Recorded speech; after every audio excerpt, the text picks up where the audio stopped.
মেয়েটির বিয়ের দিন মেয়েটি ভুল করে অন্য একটা পালকিতে বসে পড়ে।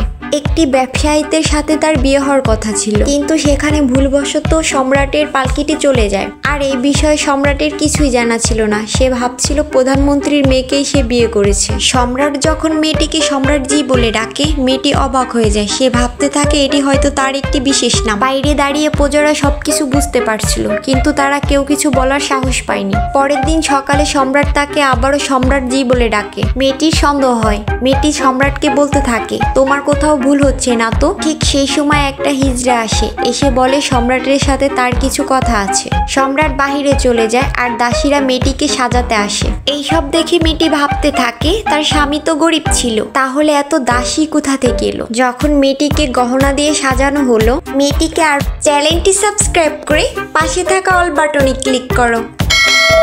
কিছু গহনা পাঠিয়ে দেওয়া হলো। সবার থেকে এত সম্মান পেয়ে মেয়েটি তার মায়ের কথা ভাবতেছিল।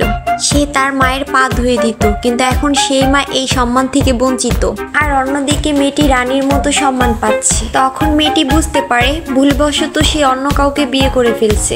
সম্রাটের কাছে হাজিরা এসে বলে, প্রধানমন্ত্রী বলেছে প্রধানমন্ত্রীর মেয়ে এখনো তোমার জন্য অপেক্ষা করতেছে। সম্রাট সবকিছু বুঝতে পারে। আগের দিন রাতে যার সাথে তার বিয়ে হয়েছিল সে প্রধানমন্ত্রীর মেয়ে ছিল না। সম্রাট সবকিছু জানার পরেও মেয়েটিকে স্ত্রী হিসেবে মেনে নেয় আর প্রধানমন্ত্রীকে জানিয়ে দিতে বলে তার মেয়েকে সে আর বিয়ে করবে না।